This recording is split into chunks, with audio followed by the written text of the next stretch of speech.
Ladies and gentlemen, welcome back to Brooklyn kể chuyện. Xin lỗi đã làm mọi người phải thất vọng bởi vì trong tập podcast lần này sẽ không có sự xuất hiện của Brooklyn. Trong vài tháng tới thì Brooklyn sẽ bận khá nhiều thời gian cho công việc ở bệnh viện. Nên để đảm bảo số lượng video hàng tháng thì mình, Vũ, Brooklyn's husband, sẽ đảm nhận một số video cho kênh. Sau khi được vợ giao cho trách nhiệm cao cả này thì mình cũng đã phải ngồi xuống vắt óc suy nghĩ một thời gian khá là lâu, mất khoảng tầm 50 phút để xem nếu mình là người làm video thì mình sẽ làm như thế nào. Và mình đã đi đến một quyết định rằng mình sẽ không thay đổi gì nhiều. Mình sẽ chỉ thay đổi một chút về edit thôi. Thay vì mình để phụ đề song ngữ Anh Việt thì lần này mình sẽ để chỉ là từ khóa hiện lên cùng với nghĩa và các từ đồng nghĩa để hỗ trợ mọi người trong lúc xem podcast thôi.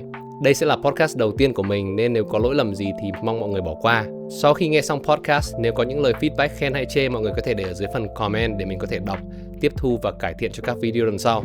Okay, so you guys ready?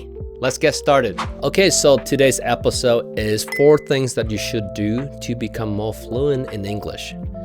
If you've been watching Brooklyn kể chuyện, there's a good chance that you want to learn English, you want to improve it, and you want to get a little bit more fluent. But there are some challenges that stop you from getting there. Either you're too busy, that you don't have enough time to practice, or you think you don't have the right skills.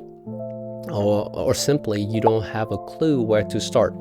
I hear you because we all been there. I have been teaching English for over almost 4 years now, and I have worked with so many students who felt the same way. At some point, I felt the same way. So I'm going to share 4 things that I would do if I were you to get a little bit more fluent. So stay with me. Number 1, make it smaller. Say it with me. Make it smaller. Learning English is such a broad goal, just so many things to learn. And the truth is, you don't have to learn everything to be able to speak fluently. You should narrow it down. If right now you want to get better at speaking, then just do that first. The number 1 rule of learning anything in the world is consistency. Consistency is better than intensity. Spending a little time every day is better than studying for hours once a week.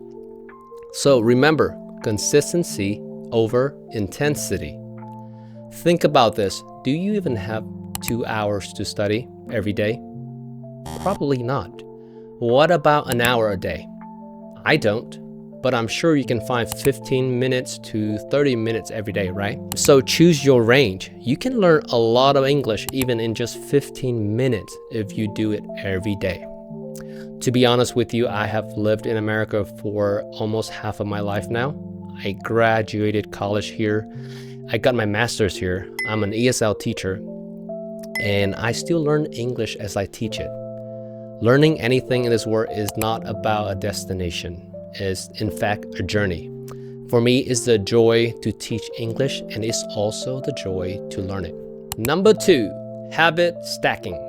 Say it with me, habit stacking.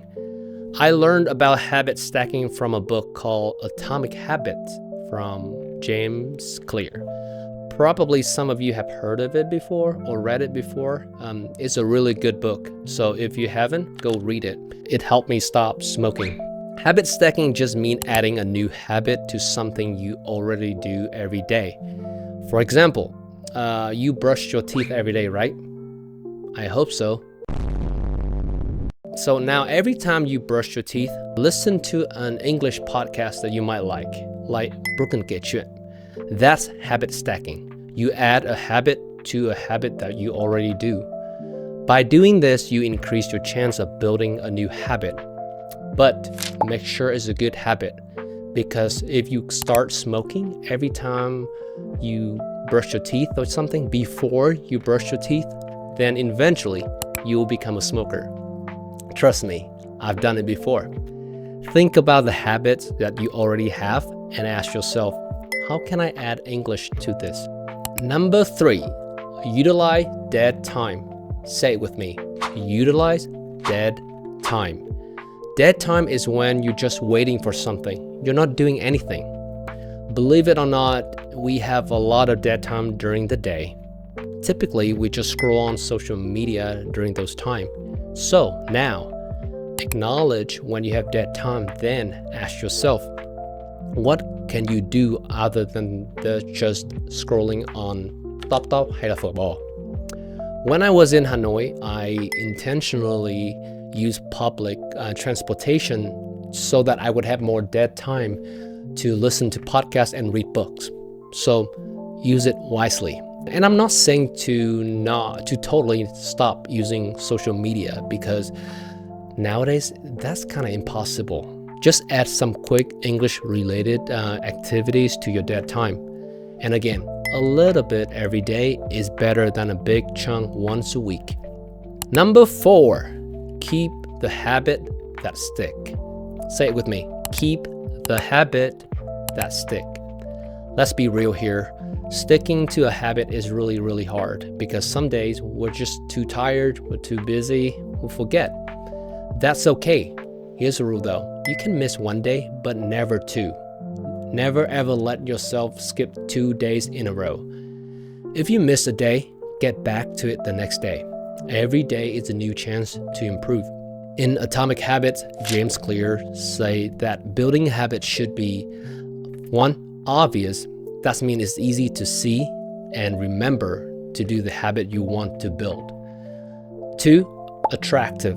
Something you actually want to do, something you want to accomplish. 3. Easy. Simple and not too overwhelming to do. Make it easier to do daily. 4. Satisfying. It means it gives you a good feeling once you get it done.